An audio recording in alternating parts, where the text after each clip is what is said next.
What's up, everybody out there in television land and the internet? Michael Hurdle here from the Michael Hurdle Production Studio, helping you render your imagination when it comes to video production, 3D animation, and visual effects on a small or no budget at all. So I got the Insta360 One R Twin Edition about 2 weeks ago. And quite frankly, honestly, I have not even put on the 4K module until today. They said because all this time I've been dissing this 4K module, I haven't really been putting it on because I've been having so much fun with the 360 mod that's all I've been learning, because the learning curve with that is a little different than it is with the 4K module on this joint. So today, in this episode, I'm gonna put together a video just with the 4K module. Right now, just for the record, I'm shooting at 4K, 60 frames a second with a 16:9 aspect ratio. And I'm gonna go back and forth to see how it feels, how it looks to shoot in slow motion and the other shots, and see how the audio sounds. Now, quite frankly, I gotta be honest, the audio on this Insta360 One R to me could be better. Now, there is a separate audio device that you can buy, that you can connect a microphone to it. But I've seen some other YouTubers, I've seen them use that microphone adapter, and even with a Rode Video Micro plugged into it, it still sounds a little cheap quality. So I just opted to use the Tascam DR10L wireless microphone. The only jacked up thing about it is that it does not connect directly to the camera's audio. So you got to go through the painful state of syncing the audio with the video from this. What I'm gonna do now is probably go around, probably skate around a little bit and get some angles, different angles. And right now I'm gonna keep all the settings on autos. ISO's on auto, everything's on auto. So I'm gonna see what happens when I have these settings on auto and see how it changes. And then probably later on, I'll probably give the manual settings a go at in probably a different video. Recently, a lot of people have been complaining about the wind noise.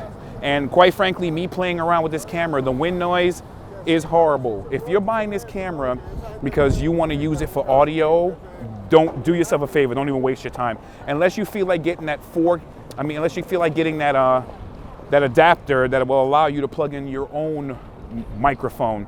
But like I said before, the quality of that microphone kind of sounds cheap. What I'm gonna do now is shoot at 1080p, 200 frames a second with the selfie stick extended one revolution or one extension out. This is 200 frames a second on the Insta360 1080p setting. Now, I'm not too sure if this camera, if flow state stabilization works at 200 frames a second, because I know most of these stabilizers, especially the digital ones, software-wise, they don't usually work at 200 frames a second because, or those higher speeds, because if you are filming at these higher speeds, most likely when you actually drop down the frame or you actually match it to your timeline so you can play in slow motion, it'll seem unstable at first when you're playing back regularly, but it will probably smooth itself out properly. You won't even see the shake.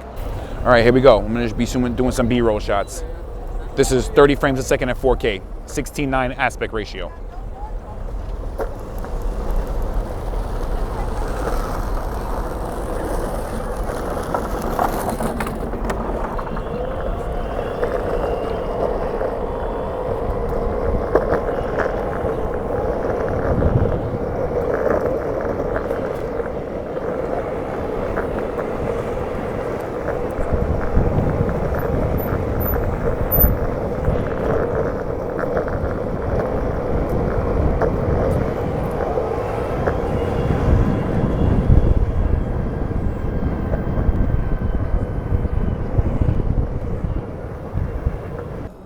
(16:9 aspect ratio, 60 frames a second now. So far, love the camera. Haven't had that many issues with it so far. Little tiny issues like freezing up when I first got it, but after those first 2 firmware updates, perfect, no problems after that.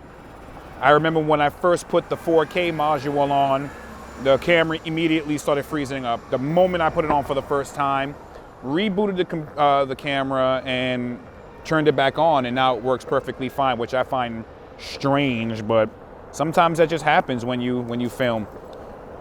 So what do you guys think about the angle, the wide angle? What can you see? Let me put it out a little bit more. Can you see anything different? If you had to compare this between a GoPro Hero 7 or a GoPro Hero 8, would you notice a difference? Would you be able to tell the difference between this action cam and the GoPro?